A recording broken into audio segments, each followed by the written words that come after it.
They call me the mute. Not because I can't speak, though I rarely do, but because when I try, the words come out wrong, twisted, like my wolf is trying to claw its way out through my throat. I'm the smallest, the weakest, the one who shouldn't have survived her first shift. But I did survive, and now they wish I hadn't. My name is Luna Ashwood, though no one's used it in years. I'm 22, unmated, and about to be executed for a crime I didn't commit. The irony isn't lost on me. They named me Luna, Moon. But I've lived my entire life in the shadows. What they don't know, what no one knows, is that the shadows have been talking back. Chapter 1, The Runt's Last Day. The silver chains burn against my wrists, but I don't make a sound. I learned long ago that crying out only brings more pain, more humiliation, more proof that I don't belong in the Nightfall Pack. Look at me when I'm speaking to you, Runt. Alpha Darius Blackthorn's voice cuts through the dungeon air like a whip. I lift my head slowly, meeting his cold blue eyes with my own mismatched ones. One brown, one green, another mark of my defectiveness. Tomorrow at sunset you die, he says, as casually as discussing the weather. The pack demands justice for Marcus's death. Marcus, Beta Marcus Greywolf, second in command of the Nightfall Pack. My childhood tormentor turned reluctant protector. Found dead 3 days ago with claw marks that supposedly match mine, though I haven't been able to shift properly since my 18th birthday. I didn't kill him, I whisper, my voice coming out as a rasp. Darius laughs, the sound echoing off the stone walls. Of course you did. Who else would want revenge against the pack's golden boy? Who else has been nursing grudges for years? Everyone, I think, but don't say. Marcus hadn't been well-liked, respected for his strength and position, yes, but not liked. He'd been cruel, calculating, and had a particular talent for making the weak feel smaller. But he'd also been the only one to show me any kindness in recent years, throwing me scraps when no one was looking, making sure I got enough food to survive. I would never have hurt him. The shadows told me you were innocent, says a voice from the corner. Both Darius and I turn toward the sound. A figure emerges from the darkness, tall, broad-shouldered, with the kind of presence that makes the air itself seem to bend around him. Kale Nightshade, the pack's enforcer, the one they send when someone needs to disappear quietly. Kale, Darius says, and there's warning in his voice. What are you doing here? Investigating, Kale replies simply. His eyes find mine, silver like moonlight, ancient beyond his 30 years. The shadows have been, restless since Marcus died. They whisper of truth hidden, of innocence condemned. The shadows don't speak, Darius snaps. You're letting your gifts make you paranoid. Kale's mouth curves in a smile that doesn't reach his eyes. Aren't I? There's something happening here, some undercurrent I don't understand. Kale has always been mysterious, even by pack standards. Rumors say he can speak to darkness itself, that he sees things others miss. Most wolves give him a wide berth. Luna didn't kill Marcus, Kale continues. But someone wanted us to think she did. My heart stutters at the sound of my actual name. No one has called me Luna in so long that hearing it feels like a physical shock. Evidence says otherwise, Darius replies coldly. Her scent at the scene, claw marks that match her wolf. Her wolf that hasn't been able to manifest claws longer than a house cat's in 4 years? Kale interrupts. The same wolf that can barely hold a shift for more than minutes at a time? Heat floods my cheeks. It's true, my wolf is broken, damaged, nothing like the powerful creatures the rest of the pack becomes. Where they grow larger, stronger, more magnificent, I become something small and weak, more like a coyote than a wolf. Enough, Darius snarls. The pack has voted. She dies tomorrow. The pack voted based on lies, Kale says, stepping closer to my cell. But lies have a way of coming to light. After Darius leaves, muttering threats under his breath, Kale remains. He studies me through the silver bars, his silver eyes unreadable. You really can hear them, can't you? He says finally. The shadows. I stare at him in shock. I don't know what you mean. Yes, you do. He moves closer, lowering his voice. They've been trying to tell you something for years, but you've been too afraid to listen. Too convinced you were broken to realize you were just different. I am broken, I whisper. Look at me. I can't shift properly, can't speak without choking, can't even. Can't what? Fit into their narrow definition of what a wolf should be. Kale's eyes blaze. Luna, what if I told you that everything you think you know about yourself is wrong? Before I can respond, he reaches through the bars and touches my hand. The moment his skin meets mine, something inside me explodes. Darkness rushes through my veins like liquid fire. The shadows in the cell writhe and dance, reaching toward me like living things. And for the first time in my life, I can hear them clearly, not whispers, but voices, ancient and knowing. Free us, they say. Free yourself. Show them what you really are. I gasp, jerking my hand away from Kale's. The shadows settle back into ordinary darkness, but I can still feel their presence, pressing against my consciousness like a second heartbeat. What did you do to me? I breathe. I didn't do anything, Kale says. I just showed you what was already there. Luna, you're not a broken wolf. You're something much rarer, much more dangerous. He pauses. You're a shadow walker. The words hit me like a physical blow. Shadow walker. The stuff of legends, wolves who could command darkness itself, who could slip between worlds, who could kill with a touch or heal with a whisper. They'd been hunted to extinction centuries ago, or so the stories went. That's impossible, I whisper. Is it? Think back, Luna. Have you ever been somewhere you shouldn't have been able to reach? Ever known things you had no way of knowing? Ever felt like the darkness was trying to tell you something? Yes. To all of it, yes. But I'd always assumed it was wishful thinking, desperation, the pathetic fantasies of a wolf who couldn't even shift properly. If that's true, I say slowly, then why haven't I been able to access these powers before? Because you've been suppressing them your entire life, Kale explains. Shadow walkers draw their power from pain, from darkness, from the spaces between light and shadow. But you've spent so long trying to be what they wanted you to be, a normal wolf, that you've blocked out your true nature. And now you're facing death, and your survival instincts are finally overriding your conditioning. His silver eyes bore into mine. The question is, what are you going to do about it? Before I can answer, footsteps echo down the dungeon corridor. Kale melts back into the shadows with inhuman grace, disappearing so completely I almost wonder if he was ever there at all. Luna, a softer voice this time. Mira Redwood, the pack healer, approaches my cell with a tray of food. She's always been kind to me, one of the few who never joined in the cruel games the others played. Mira, I accept the bread and water gratefully. Thank you. I'm so sorry, she whispers, glancing around to make sure we're alone. I tried to speak for you at the trial, but Alpha Darius wouldn't hear it. He's convinced you're guilty. Because someone wants him to be convinced, I say, remembering Kale's words. Mira frowns. What do you mean? I hesitate, then decide I have nothing left to lose. Mira, what if I told you I didn't kill Marcus? What if I told you someone is framing me? I'd say I already suspected as much, she replies, surprising me. Luna, you might not be the strongest wolf, but you've never been violent. Even when others were cruel to you, you never fought back. Then help me prove it. Mira bites her lip, conflict clear on her face. How? Let me examine Marcus's body. If I'm really a shadow walker like Kale thinks. I stop, realizing I've said too much. Shadow walker? Myra's eyes widen. Luna, that's impossible? That's what I thought too. I lean closer to the bars. But what if it's not? What if that's why I've never fit in, never been able to shift properly? What if I'm not broken, just different? Mira is quiet for a long moment, studying my face. Then she nods slowly. The body is in the sacred grove, prepared for tomorrow's funeral pyre, she says. If you could somehow get there, I could try to see what really happened. Shadow walkers can read the echoes of violence, see the truth that others miss. And if you're caught, they're already planning to execute me. What's the worst that could happen? Mira laughs, but there's no humor in it. Point taken. She pulls a key from her robes. I'm going to regret this. Probably. I agree as she unlocks my cell. But maybe we'll both regret it less than doing nothing. The silver chains fall away from my wrists, leaving angry red welts. But for the first time in days, I feel something other than despair. I feel dangerous. Chapter 2. What Shadows Remember. The sacred grove sits at the heart of Pack territory, a circle of ancient oaks that have witnessed countless ceremonies, celebrations, and farewells. Moonlight filters through the canopy, casting everything in silver and shadow. Marcus's body lies on a raised stone platform, wrapped in traditional funeral shrouds but with his face exposed. Even in death, he's handsome. Strong jaw, aristocratic features, the kind of male every she-wolf in the pack had wanted to claim. Except me. I'd never been able to see past the cruelty in his eyes.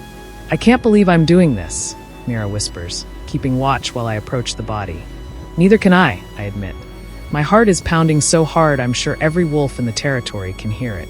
I place my hands on Marcus's chest, over the claw marks that supposedly match mine. The moment I make contact, the world explodes into sensation. Pain, fear, betrayal. You can't do this, Marcus gasps, backing away from someone I can't quite see. The pack will know. The pack will blame the runt, just like we planned, a familiar voice replies. You've served your purpose, Marcus. The attack comes fast, claws, but not wolf claws. Something else. Something that burns with unnatural heat. Marcus falls, his blood steaming where it hits the ground. His killer stands over him, but their face remains shrouded in shadow. Perfect, the killer murmurs. Now to plant the evidence. I gasp, pulling my hands away from the body. The vision fades, but the knowledge remains. Marcus was murdered by someone he trusted, someone who had planned to frame me from the beginning. Luna. Myra's voice seems to come from very far away. What did you see? He was betrayed. I say, my voice stronger than it's been in years. By someone he trusted. Someone who wanted me to take the fall. But who? Before I can answer, applause echoes through the grove. Very impressive, says a voice I know all too well. Alpha Darius emerges from the tree-line, flanked by several pack warriors. I wasn't sure the Shadow Walker blood would be strong enough to manifest, but you've exceeded my expectations. My blood turns to ice. You knew. Of course I knew. Darius smiles, and it's the expression of a predator who's been playing with his food. Did you really think your heritage was a secret? Your grandmother was Lydia Ashwood, one of the last Shadow Walkers. We've been waiting 22 years to see if her gifts manifested in you. Waiting for what? For you to be desperate enough to use them. He gestures to his warriors. Take her. No.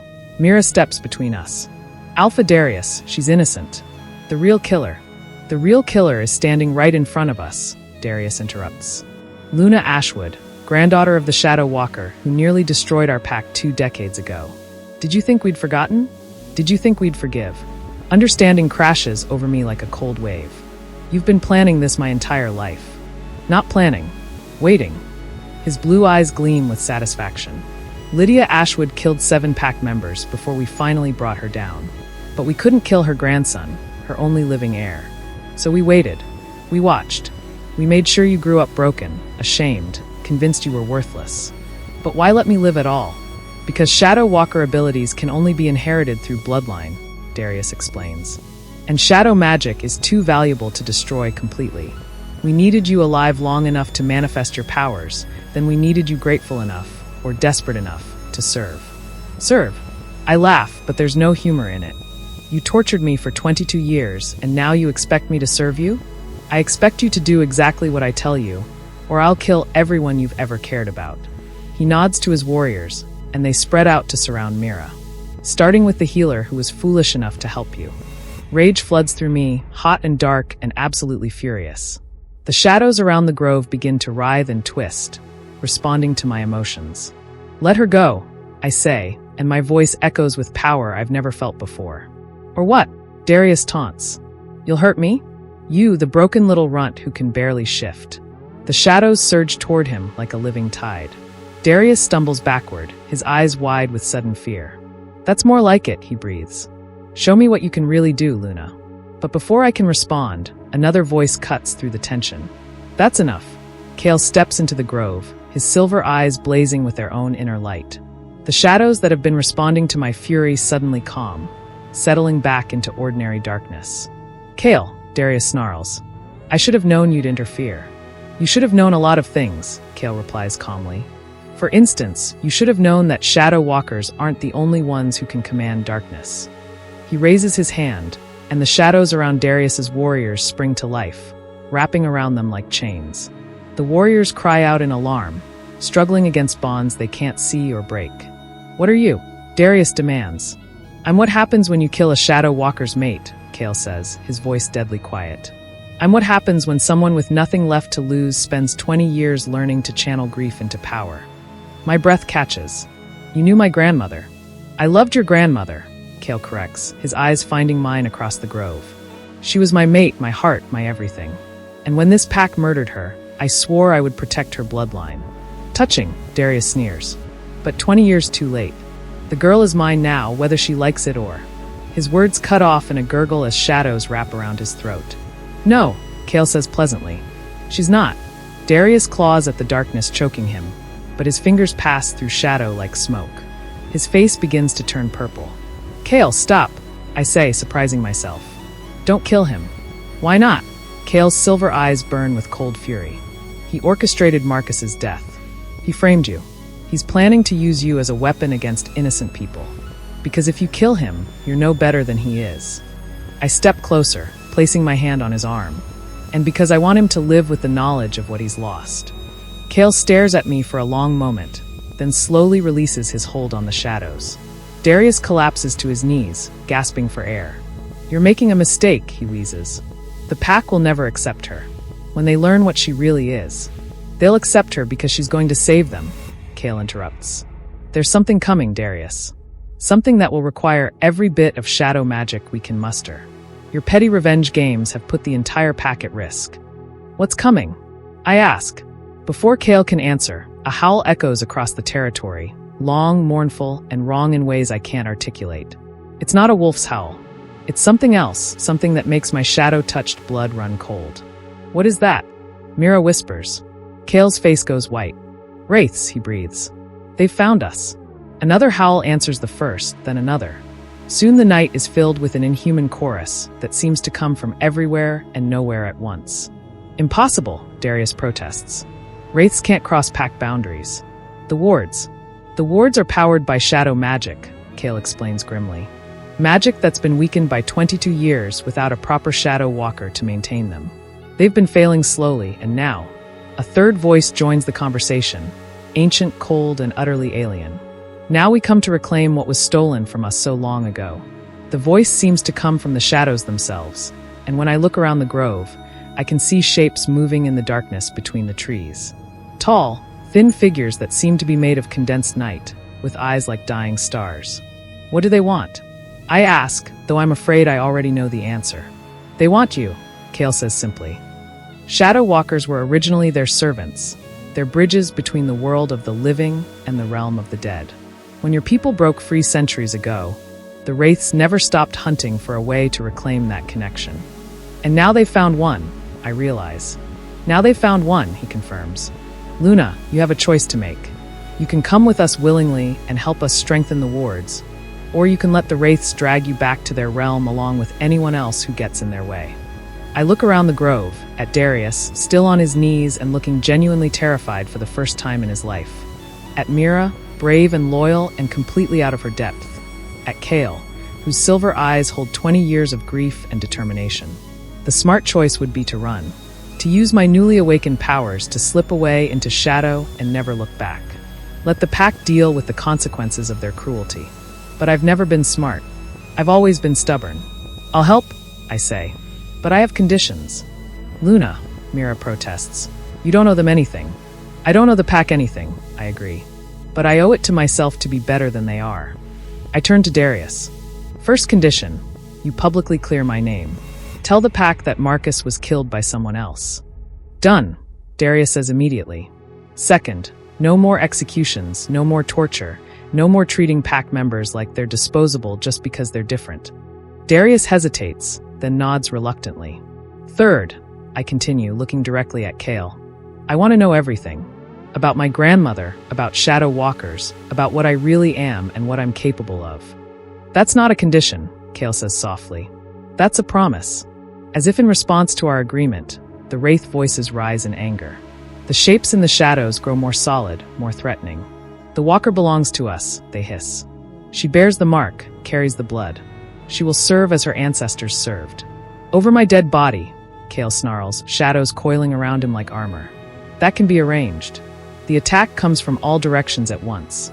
Wraiths pour out of the darkness between the trees, their forms shifting between solid and shadow. Where they touch the ground, frost spreads. Where they touch the living, flesh withers and dies. Darius's warriors, those not still bound by shadow chains, shift into wolf form and leap to meet them. But claws and fangs pass harmlessly through wraith bodies while their touch burns like acid. Luna, Kale shouts over the chaos. You have to help them. I don't know how. Yes, you do. Stop thinking like a broken wolf and start thinking like what you are, a bridge between worlds. I close my eyes, reaching deep inside myself for the power I felt earlier. The shadows respond immediately, surging up from the ground around me like a living cloak. But it's not enough. The wraiths are too strong, too many. Even as I watch, one of them reaches Mira, its clawed hand stretching toward her face. No! I scream. Power explodes out of me like a shockwave. Every shadow in the grove, every patch of darkness between the trees, suddenly turns solid, creating barriers between the wraiths and the pack wolves. The wraiths shriek in frustration, their forms flickering like dying flames. Impossible, their leader hisses. No walker has commanded the shadows so completely since Lydia Ashwood, Kale finishes. Luna isn't just carrying her grandmother's bloodline. She's carrying her grandmother's power. I can feel it now, the strength that's been sleeping inside me for 22 years. It's vast, deep, and absolutely terrifying. I could reshape reality with this power. I could make the pack pay for every humiliation, every moment of pain they've caused me. Instead, I use it to protect them. The wards, I say to Kale, my voice echoing with newfound authority. Show me how to strengthen the wards. Together, we weave shadow and moonlight into barriers that sing with ancient power. The wraiths test them briefly, then retreat with promises of return. When the grove falls silent again, I find myself surrounded by stares, some odd, some fearful, all respectful in a way I've never experienced before. Luna Ashwood, Darius says formally, and there's something like reverence in his voice. Shadow Walker of the Nightfall Pack. I formally apologize for. Don't, I interrupt. Don't apologize because you're afraid of my power. That's not respect, it's just fear wearing a different mask. Then what do you want from us? I look around the grove one more time, taking in the faces of wolves who have spent my entire life treating me as less than nothing. They're waiting for my judgment, my decision about their fate. I want you to do better, I say finally. All of you. I want you to remember that strength isn't just about how hard you can hit or how loud you can howl. Sometimes strength is about choosing mercy when you have the power to choose revenge. And in return, I'll protect this pack with everything I have. I meet Darius's eyes, but I'll do it as Luna Ashwood, not as your weapon. I'll do it because it's right, not because I'm grateful. Kale steps up beside me, and I can feel his approval like warmth against my skin. The wraiths will be back, he warns. This was just a scouting party. When they return, they'll bring everything they have. Then we'd better get ready, I reply. As we walk back toward the pack house together, Mira on one side, Kale on the other, even Darius following at a respectful distance. I realize something has fundamentally changed. Not just in how the pack sees me, but in how I see myself. I'm not the runt anymore. I'm not broken. I'm Luna Ashwood, Shadow Walker, and I'm exactly who I'm supposed to be. The shadows whisper their approval, and for the first time in my life, I whisper back. Chapter 3, The Alpha's Gamble. 3 days after the Wraith attack, Alpha Darius calls a pack meeting. I've spent those 3 days learning to control powers I never knew I had, guided by Kale's patient instruction and my own desperate need to understand what I've become. The shadow magic feels like breathing now, natural, essential, as much a part of me as my heartbeat. What doesn't feel natural is the way pack members look at me now. Gone are the sneers, the cruel laughter, the casual dismissal. In their place is something worse, fearful respect. They watch me like I'm a loaded weapon that might go off at any moment. Maybe I am. You don't have to attend the meeting, Kale tells me as I prepare to leave his cabin. Over the past 3 days, he's told me stories about my grandmother, about shadow walkers, about powers that make me dizzy to contemplate. Darius has already cleared your name publicly. You don't owe the pack your presence. Yes, I do, I reply, adjusting the simple black dress that somehow makes my mismatched eyes look more striking instead of freakish. If I'm going to protect them, I need to understand them. And they need to understand me. Kale nods approvingly. Your grandmother would be proud. Tell me about her. I ask, not for the first time. Tell me about Lydia. His silver eyes go distant. She was fierce. Beautiful in the way that storms are beautiful, dangerous and wild and absolutely impossible to ignore. She could command shadows like others command dogs, but she never used that power to hurt innocent people. What happened? Why did the pack turn against her? Kale's expression darkens. Fear, and manipulation by someone who wanted her power for himself. He looks at me meaningfully. Someone who's still alive, still in a position of authority. Darius, I realize. He was involved in her death. He was young then ambitious. He convinced the previous Alpha, that Lydia was planning to use her powers to take control of the pack. The old Alpha ordered her execution, and when she defended herself, 7 pack members died. I finish, remembering what Darius said in the grove. 7 pack members who were trying to murder an innocent woman, Kale corrects firmly. She defended herself and died doing it. I found her body the next morning, and I swore on her grave that I would protect her bloodline. Even when that bloodline grew up weak and broken? You were never weak, Kale says fiercely. You were suppressed, held down, convinced you were something you weren't. But weakness? Never. His conviction warms something inside me that I didn't realize was cold. The pack meeting is held in the great hall of the main lodge, a massive room with soaring wooden beams and windows that let in streams of afternoon sunlight. Every adult member of the Nightfall Pack is present. Nearly 200 wolves, all seated according to the complex hierarchy that governs pack life. I should be in the back, with the Omegas and the unclaimed females. Instead, I find myself seated at the Alpha table, between Darius and the empty chair that once belonged to Marcus. The symbolism isn't lost on anyone. Brothers and sisters of the Nightfall Pack, Darius begins, his voice carrying easily through the hall. We face a threat unlike any in our history. The Wraiths have found us, and they won't stop until they reclaim what they believe belongs to them. Murmurs ripple through the crowd. Most pack members have heard rumors, but few witnessed the attack firsthand. They want our Shadow Walker, Darius continues, and every eye in the room turns to me. They want to drag her back to their realm and force her to serve as a bridge between the living and the dead. Then give her to them, calls out a voice from the crowd. I recognize the speaker, Thomas Ironwood, one of the pack's senior warriors and someone who's made my life miserable for years. Why should we risk pack lives for one wolf? Before Darius can respond, I stand. The hall falls completely silent. In 22 years, I've never spoken at a pack meeting. Most of them have probably never heard my voice at all. Because, I say, my voice carrying with shadow-touched authority, that one wolf is the only thing standing between you and annihilation. Thomas laughs derisively. The runt thinks she's our savior? The same wolf who couldn't hold a proper shift until 3 days ago. The shadows in the hall writhe in response to my rising anger. Several pack members gasp as darkness begins pooling around my feet. You want to see what this runt can do, Thomas? I ask pleasantly. Luna. Kale's voice is quiet but firm. Remember what you said about mercy. I take a deep breath, forcing the shadows to settle. You're right. I look around the room, meeting as many eyes as I can. I'm not here to threaten you or prove how powerful I've become. I'm here to offer you a choice. What kind of choice? Asks Elena Swiftriver, one of the few pack members who's always treated me decently. You can cast me out, I say simply. Banish me from pack territory, cut all ties, and hope the Wraiths follow me when I leave. It's the safe choice, the practical choice. And I won't fight you if that's what you decide. And the other option? Darius asks, though I can see he already knows. The other option is that you accept me as what I am. Not your weapon, not your tool, but a member of this pack with the same rights and responsibilities as anyone else. You stop treating me like a dangerous outsider and start treating me like family. And in return? Thomas demands. In return, I'll use everything I have to protect you. I'll strengthen the wards that keep this territory safe. I'll stand between you and the Wraiths when they come back.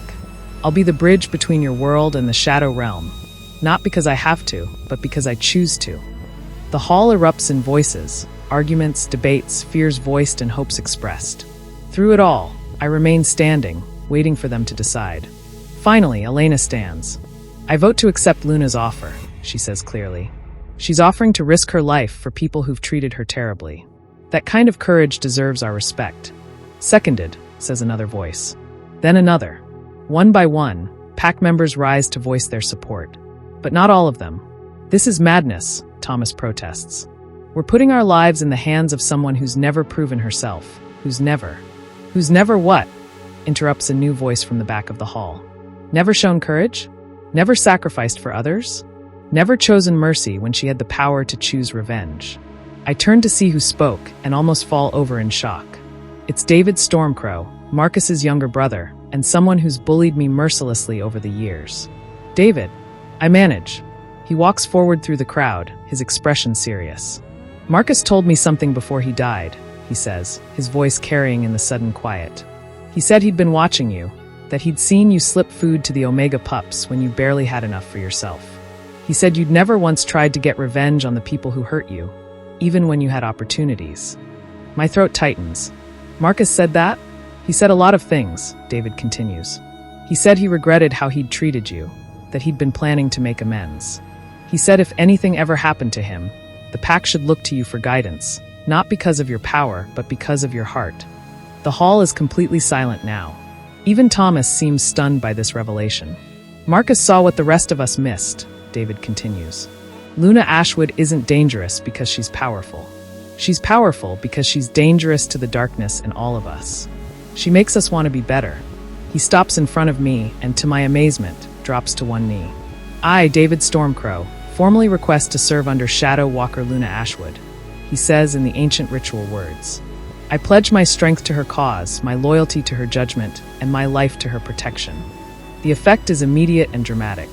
One by one, pack members throughout the hall drop to their knees, repeating David's words. Elena, several of the younger warriors, even some of the elders who've never shown me anything but disdain. Within minutes, over half the pack is kneeling before me. Rise, I say, my voice thick with emotion I can't quite name.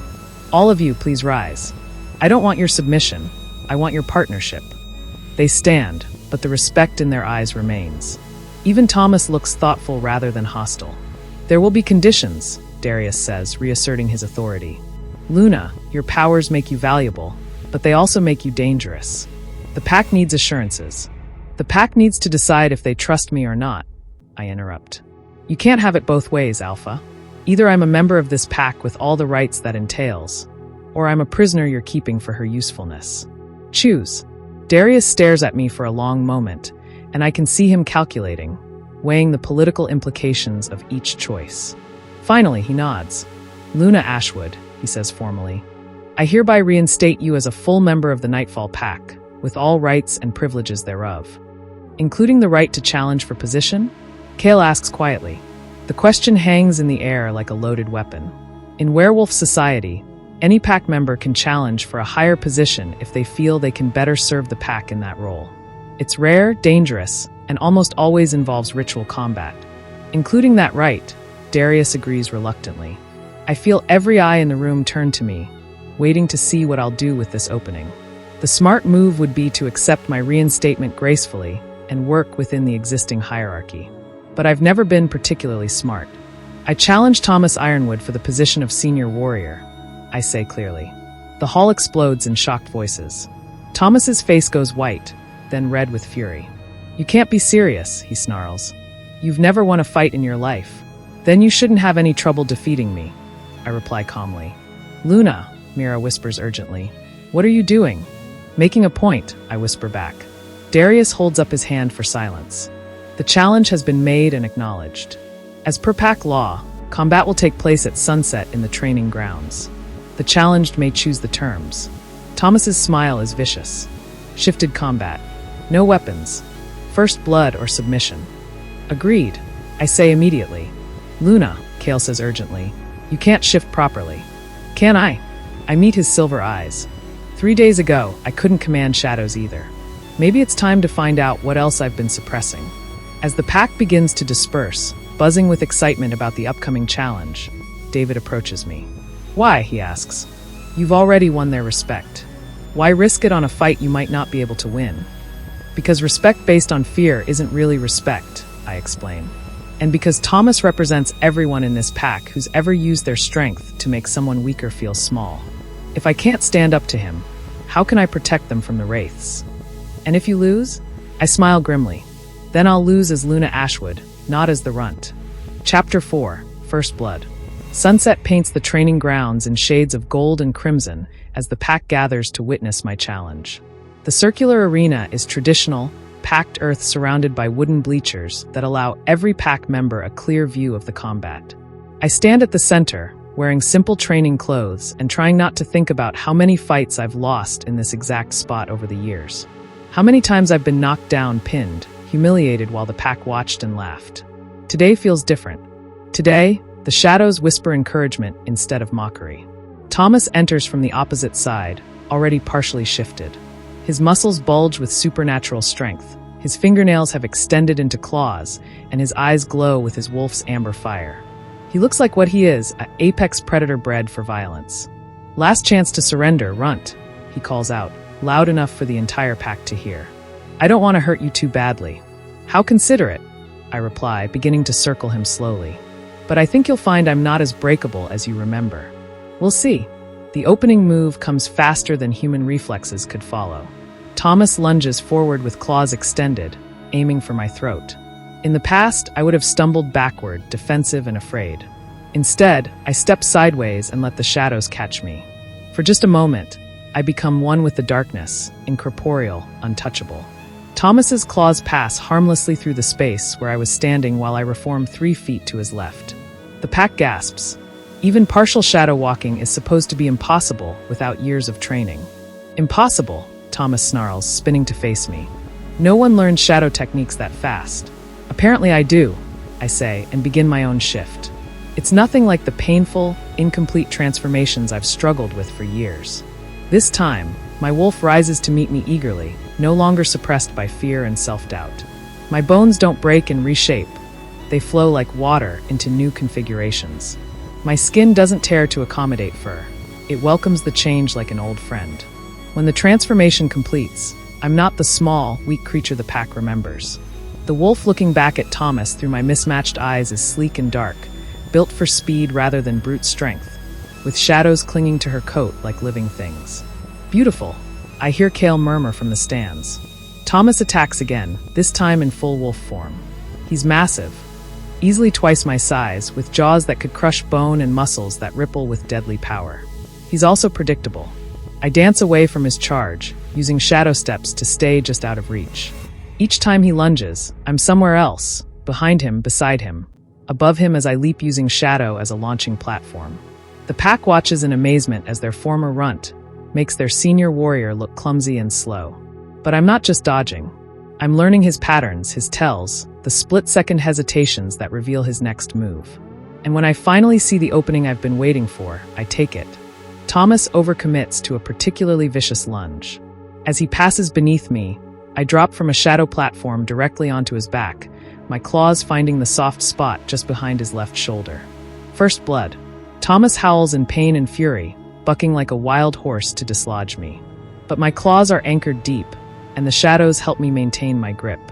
"Submit," I growl in his ear, my voice carrying in the sudden silence. "Never," he snarls back. Then this continues until one of us can't fight anymore, I warn. "Are you sure that's what you want?" Instead of answering, Thomas throws himself backward, trying to crush me against the ground. I release my hold and shadow step away just before we hit, leaving him to slam into the packed earth alone.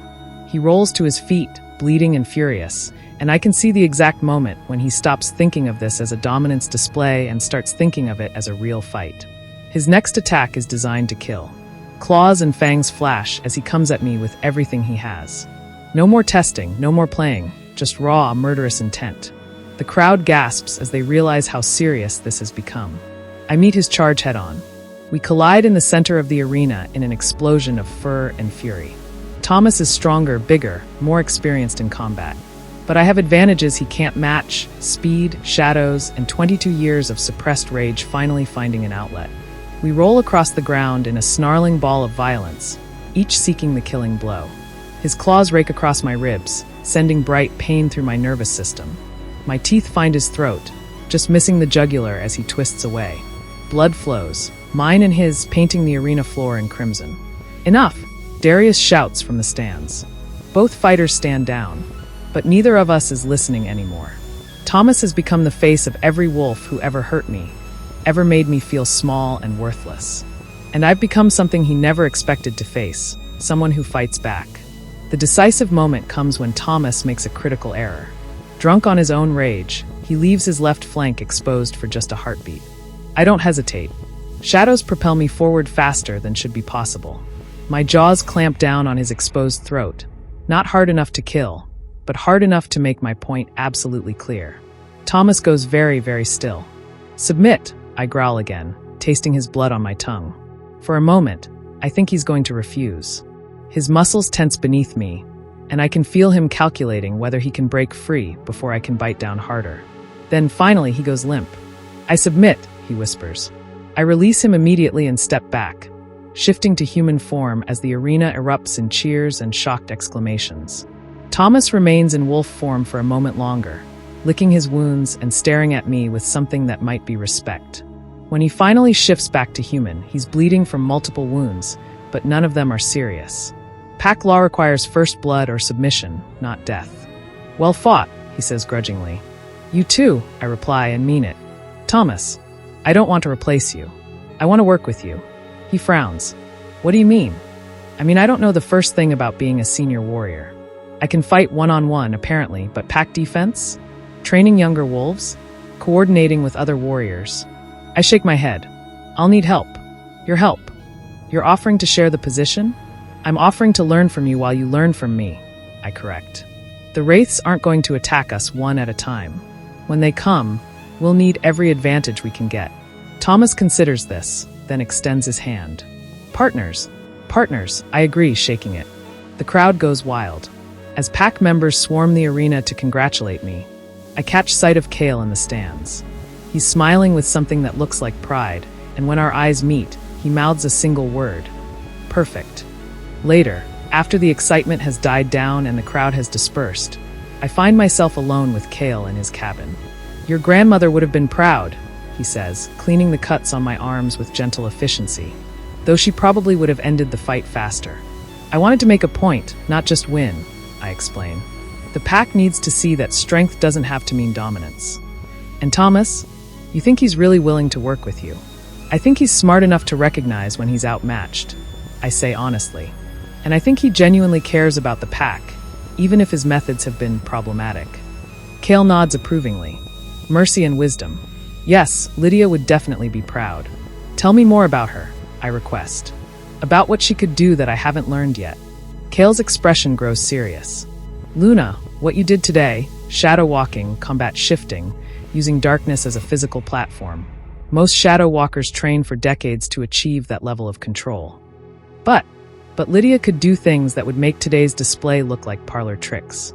She could step through shadows to travel instantly across vast distances. She could make herself completely invisible, even to supernatural senses. She could command the shadows of others, turning their own darkness against them. I absorbed this, both excited and intimidated by the possibilities. Could she speak with the dead? Yes. Shadow walkers serve as bridges between the world of the living and the realm of the dead. That's why the wraiths want you. They need that connection to fully manifest in our world. And if I refuse to help them, they'll try to take you by force. And if that fails, Kale hesitates. If that fails, what? They'll try to corrupt you. Turn your own power against you until you become like them. Neither fully alive nor fully dead, trapped between worlds and serving their will. The thought sends ice through my veins. How do we stop them?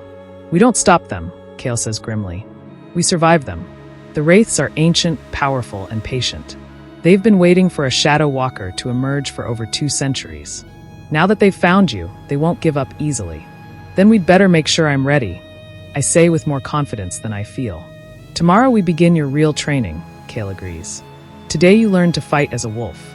Tomorrow you learn to fight as something far more dangerous. As I prepare for bed that night, I catch sight of myself in the mirror. The woman looking back at me is still recognizably Luna Ashwood, but she's changed in fundamental ways. There's strength in her posture, confidence in her mismatched eyes, and something indefinable that speaks of power held in check. The runt is truly dead. What remains is something the wraiths should fear. Chapter 5, Shadows of the Past. My training with Kale begins before dawn. Shadow walking isn't just about becoming incorporeal. He explains as we stand in a clearing deep in pack territory. It's about understanding that darkness is a living thing, with its own consciousness and desires.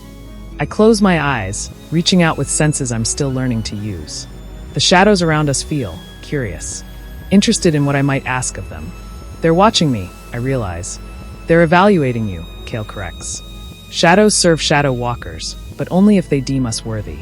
Your grandmother had to prove herself to every patch of darkness she wanted to command. How? By showing them she understood sacrifice. Shadow magic always requires a price, usually pain, sometimes memory, occasionally something more precious. His silver eyes grow distant. Lydia once gave up 3 years of happiness to save a village from a plague of wraiths. 3 years of happiness? She couldn't feel joy, contentment, or love for 3 years. The shadows took those emotions as payment for the power needed to banish the wraiths. He looks at me seriously. Are you prepared to make those kinds of sacrifices? I think about everything I've already sacrificed. My normal life, my safety, my anonymity. If it means protecting people I care about, yes. The shadows around us seem to approve, growing thicker and more responsive to my presence. Good. Now let's see if you can travel through them. The next few hours are frustrating and exhausting. Shadow travel requires perfect focus, complete trust in the darkness, and the ability to exist in a state between solid and incorporeal. Every time I think I'm getting the hang of it, I either end up stuck halfway through the shadow realm or pop out somewhere completely different from where I intended. It's like trying to swim through molasses while blindfolded. I complain after my 5th failed attempt. You're fighting it, Kale observes. Shadows aren't a tool to be controlled. They're a partner to be worked with. Stop trying to dominate and start trying to collaborate. I take a deep breath and try again, this time approaching the darkness with respect rather than force. Please, I think as I step toward a shadow cast by an old oak tree. Help me understand. The response is immediate and overwhelming. I plunge into the shadow realm, a place of endless twilight where distance has no meaning and time flows differently. I can see the connections between every shadow in the forest, pathways of darkness that crisscross the world like a vast network. Choose, whisper the shadows. I focus on a shadow near the pack house, maybe 2 miles away. Instead of forcing my way there, I ask permission, offering a memory in payment. My first successful shift yesterday, the joy and triumph I felt. The shadows accept the trade eagerly. One moment I'm standing in the forest clearing.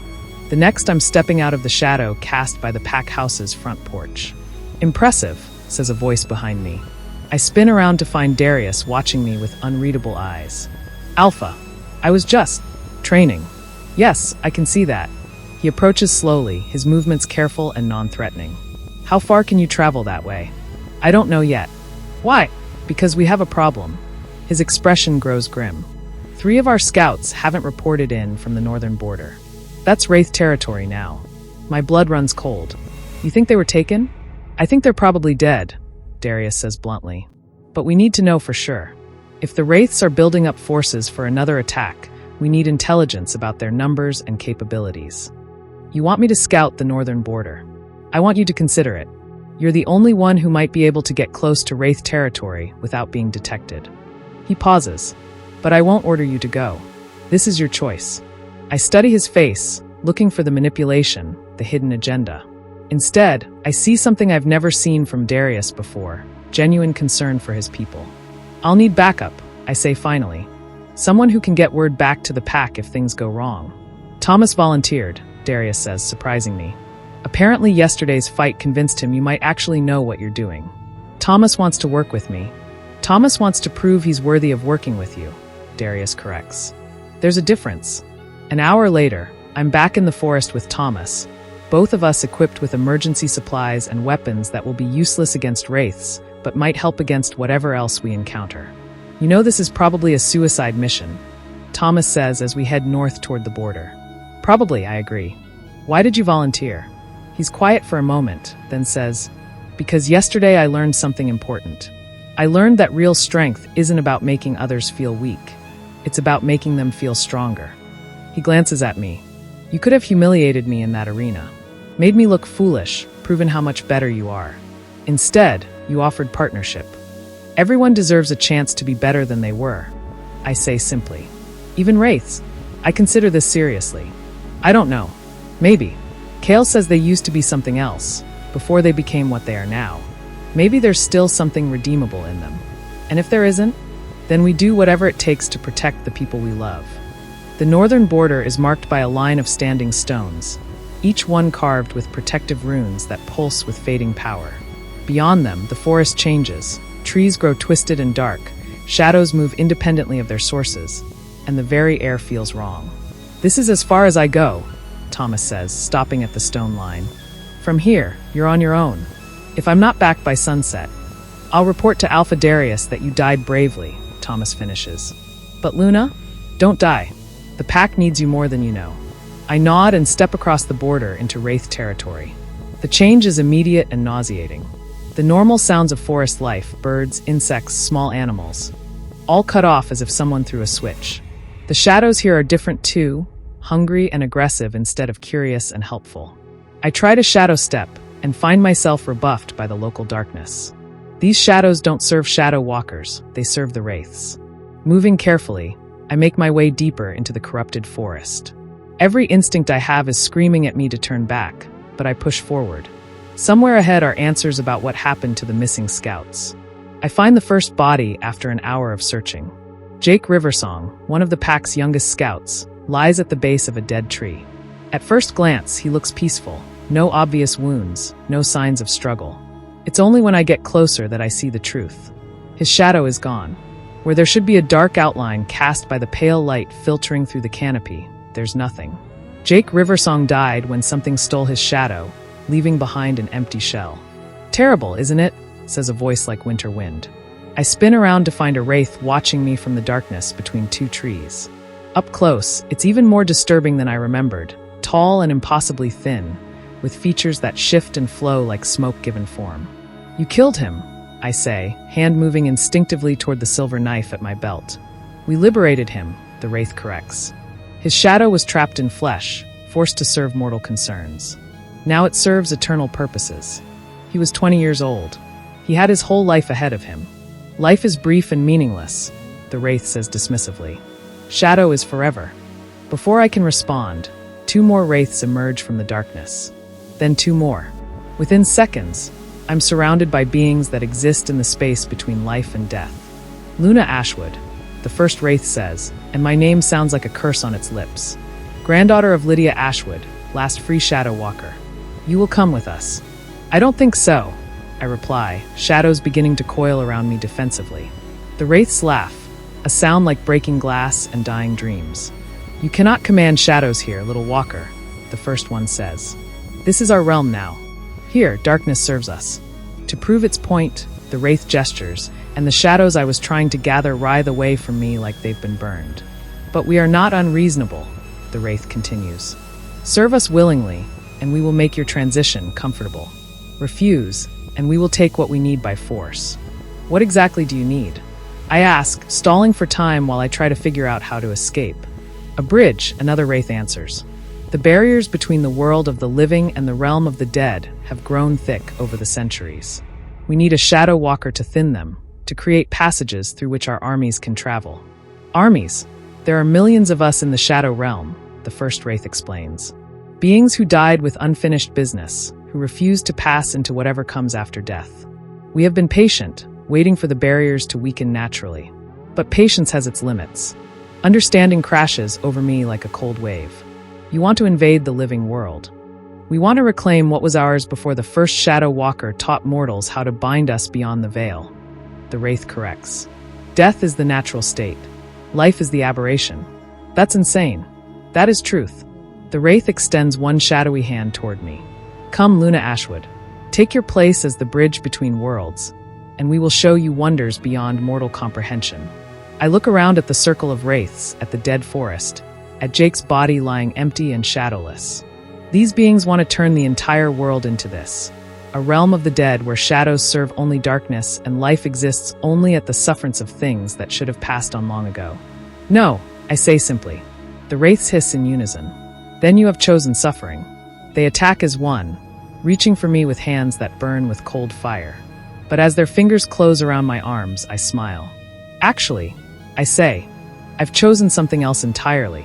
The shadows I couldn't command here? They're not the only darkness available. I reach inside myself, to the shadow that exists within every living thing. The darkness between heartbeats, the space between thoughts, the quiet moment before breath becomes word. It's a different kind of shadow, one the wraiths have never learned to control because it belongs to life, not death. Power flows through me like liquid fire. Not the borrowed strength of external shadows, but the fundamental darkness that exists at the core of existence itself. The wraiths scream as my inner shadow explodes outward, not trying to command their darkness, but creating new darkness to replace it. Shadows born of life, of choice, of the defiant refusal to surrender to inevitable endings. When the light clears, I'm standing alone in the corrupted forest. The wraiths have retreated, but I can hear them whispers at the edge of perception. Impossible, inner shadow, how did she? The grandmother never learned that technique. She's becoming something new, something we didn't plan for. I don't wait to hear more.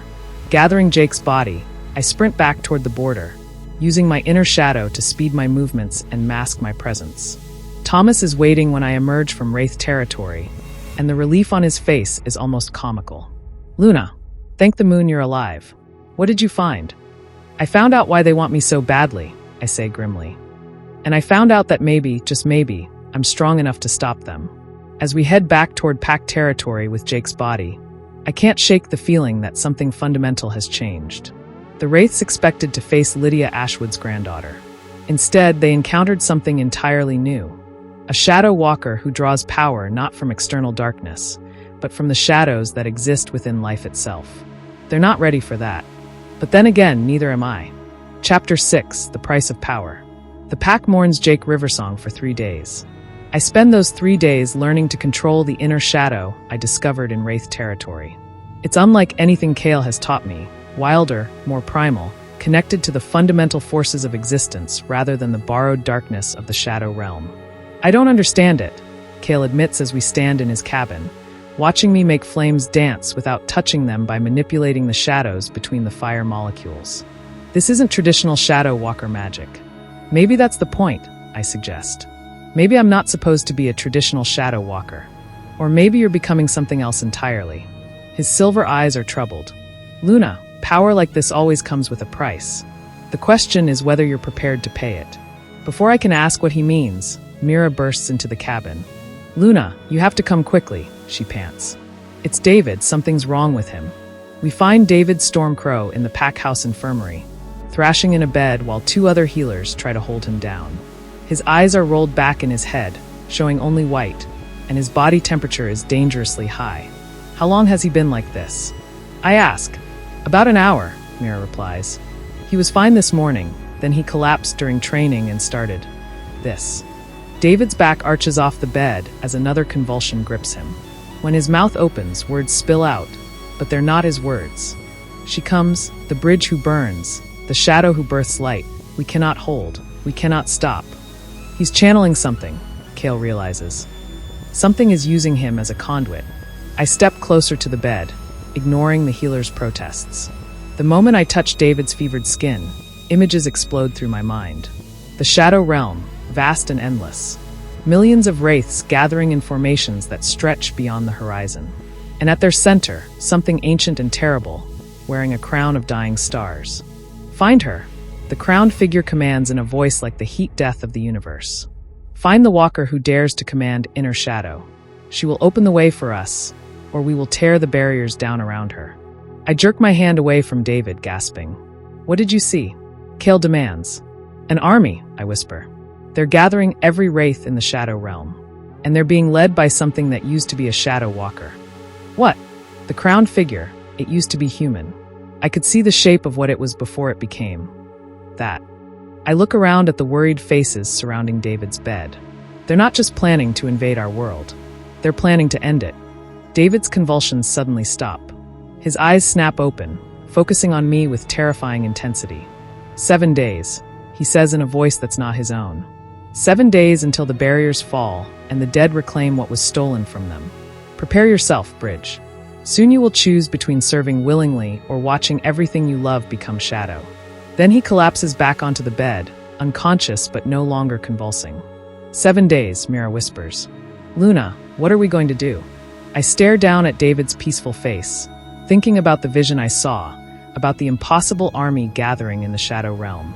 We're going to do what we always do, I say finally. We're going to protect our family. Against millions of wraiths and whatever that crown thing is? Thomas asks. He's been standing quietly in the corner, but now he steps forward. Luna, I believe in your power, but even you have limits. Do I? I meet his eyes. 3 days ago, I discovered I can command inner shadow, something that supposedly doesn't exist. Yesterday, I drove off multiple wraiths using techniques I made up on the spot. Maybe it's time to stop thinking about limits and start thinking about possibilities. What kind of possibilities? Kale asks warily. I turn to face the room full of people who've become my family. Wolves who've accepted me, protected me, stood by me when I was nothing more than a broken runt. People worth dying for. People worth becoming something more than human for. I think it's time I learned what it really means to be a bridge between worlds, I say. Not just between life and death, but between what is and what could be. That night, I make my way to the sacred grove where this all began. The standing stones still pulse with protective power, but it's weaker now, strained by the approaching Wraith army. I sit in the center of the circle and reach out with my consciousness, not toward the shadow realm where the Wraiths wait, but toward something deeper. The spaces between spaces, the darkness that exists before light is born, the potential that lies dormant in every living thing. What are you? I whisper into the night. The answer comes not in words, but in understanding that flows through me like warm honey. I am choice, the inner shadow whispers. I am the power to become more than what you were born to be. I am evolution made manifest, the next step in the dance between light and dark. And what's the price? The same as it has always been. To use this power fully, you must give up who you were. Luna Ashwood, the broken runt, the lost girl seeking acceptance. She cannot coexist with what you must become. I think about this, about the woman I've been and the woman I'm becoming. The truth is, Luna Ashwood the runt died the night I discovered my shadow-walking abilities. What remains is something new, something unprecedented. What will I become? Something the Wraiths never planned for. Something that can stand against the crown thing that leads them. Something that can protect the people you love. Show me, I whisper. Power floods through me. Not the borrowed strength of external shadows or even the wild energy of inner shadow, but something far more fundamental. The ability to reshape reality itself, to rewrite the rules that govern existence. I feel my consciousness expand, touching every shadow in the territory, every patch of darkness between here and the approaching army. And in that moment of perfect clarity, I understand what I have to do. The Wraiths think they're going to invade the world of the living, but they've made a crucial miscalculation. They're not invading the world of the living. They're invading my world, and I intend to make them very, very unwelcome. When I open my eyes, Kale is standing at the edge of the grove, watching me with an expression I can't read. You felt it, he says. It's not a question. The transformation? Yes. I stand, brushing dirt from my clothes. Kale, I need you to know, whatever happens in 7 days, whatever I become to stop the Wraiths. You'll still be you, he interrupts firmly. Power doesn't change who you are, Luna. It just reveals who you were all along. And who am I? He smiles sadly. You're your grandmother's granddaughter. You're the woman who chose mercy over revenge, partnership over domination, sacrifice over safety. His silver eyes meet mine.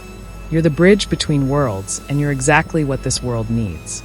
As we walk back toward the pack house together, I can feel the countdown beginning. 7 days until the barriers fall. 7 days to prepare for a war between the living and the dead.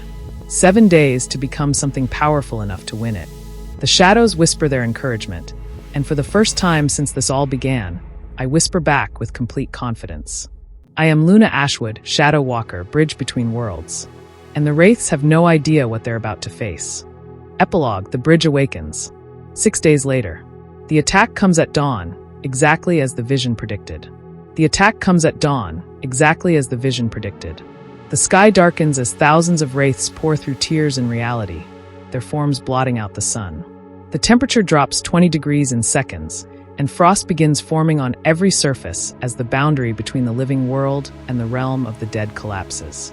I stand at the center of the pack territory, no longer fully human, but not yet something else entirely.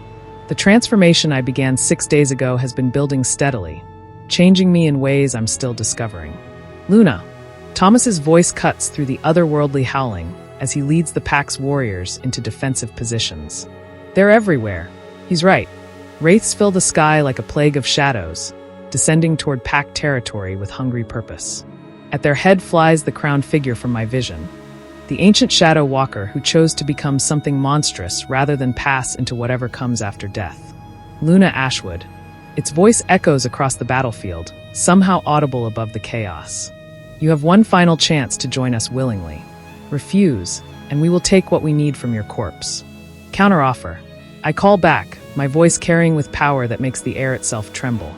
You leave now, and I let some of you survive what comes next. The crowned wraith's laughter is like the sound of universes dying. Child, you face the accumulated dead of 1,000 years. What can one half-trained walker do against such numbers? I smile, and shadows writhe eagerly around me. Let me show you. The power I've been holding back for 6 days explodes outward like a dark, star-going supernova. But this isn't the borrowed shadow magic of traditional shadow walkers. This is something new, something that draws from the inner darkness of every living thing in the territory. Every pack member, every tree, every blade of grass. All of them lend their inner shadows to fuel what I'm about to do. Reality bends. The wraiths closest to me simply cease to exist. Not destroyed but unmade, their essence scattered back to the void between life and death. The others pull back in sudden fear as they realize they're not facing a shadow walker. They're facing something that transcends the boundaries between life and death entirely. Impossible, the crowned figure breathes.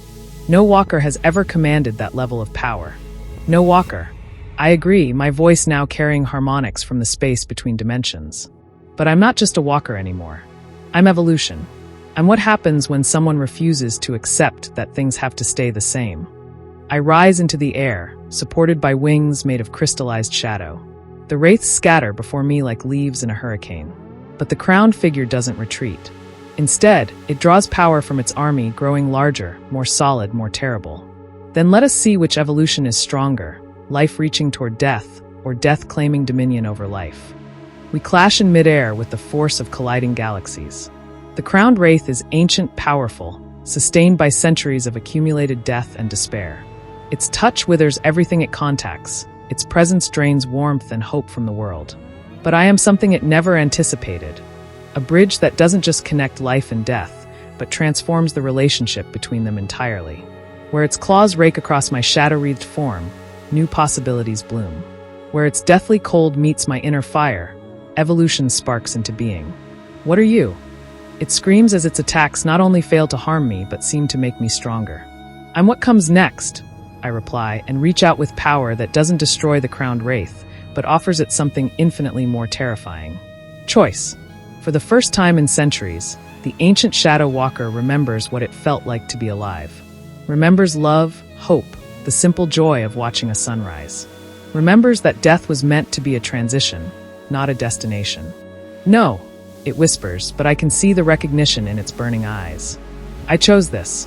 I chose power over peace, control over release. And now you can choose differently, I offer gently. It's never too late to let go. The crowned figure hovers in the air before me, its entire form trembling with the weight of remembered mortality. Around us, the wraith army waits, uncertain for the first time in their endless existence. Finally, slowly, the crown of dying stars fades from the ancient shadow walker's head. I remember my name, it whispers. Before I became this thing, I was Marcus Shadowheart. I had a mate, children. I chose to stay because I couldn't bear to leave them. And now, I ask. Now I remember that love isn't about possession. It's about letting go when the time comes. The ancient wraith looks at me with eyes that are no longer burning with unnatural fire. Thank you, Bridge. Thank you for reminding me what I forgot. With that, Marcus Shadowheart dissolves into particles of light that drift upward toward whatever comes after death, finally at peace. The effect on the wraith army is immediate and profound. Without their leaders while holding them together, they begin to remember their own names, their own lives, their own reasons for refusing to pass on. One by one, they make the same choice Marcus made: to let go, to move forward, to accept that death is not an ending but a transformation. Within minutes, the sky clears. The temperature returns to normal. The tears in reality seal themselves. I float back down to earth, my feet touching pack soil as the last of the wraiths fades into peaceful dissolution. The pack surrounds me, Thomas, Mira, David, fully recovered from his possession. Kale, even Darius. They're staring at me with expressions that range from awe to terror to something that might be worship. Luna, Kale says carefully, Are you still you? I consider the question seriously.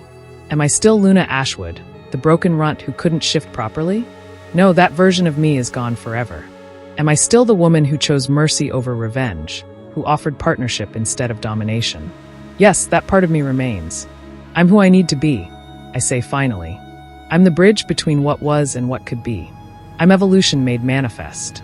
I look around at their faces, and I'm still your pack mate. What happens now? Darius asks. Now we rebuild, I reply. We create something better than what came before.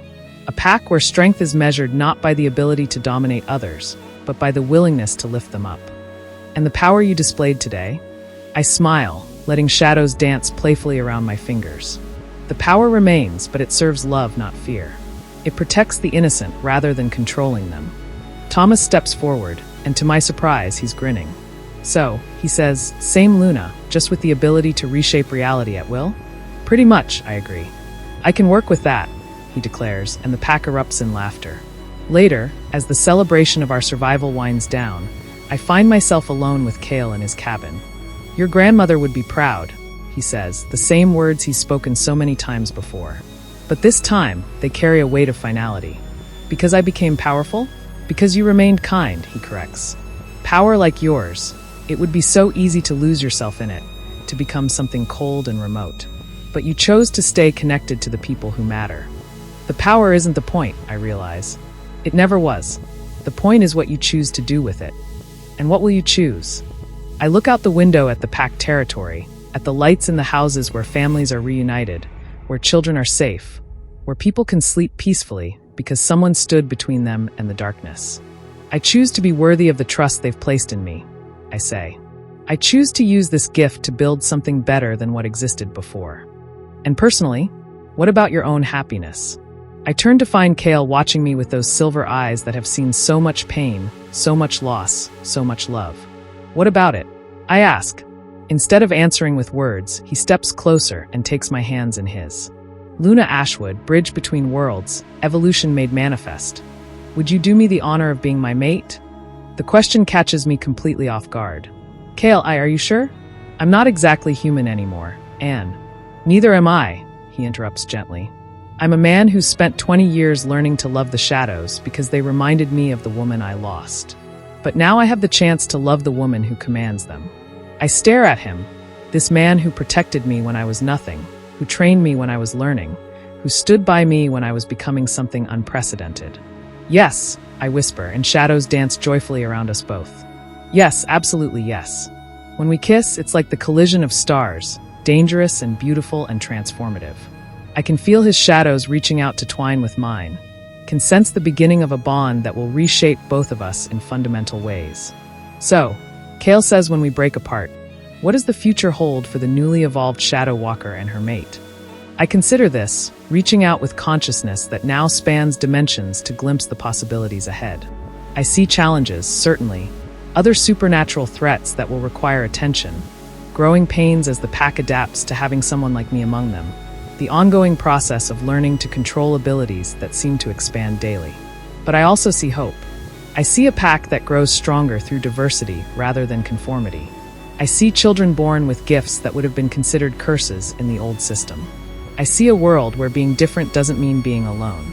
The future, I say, pulling Kale close as shadows wrap around us both like a blanket, holds whatever we choose to make of it. Outside, the pack settles in for the night, secure in the knowledge that their bridge between worlds will keep them safe.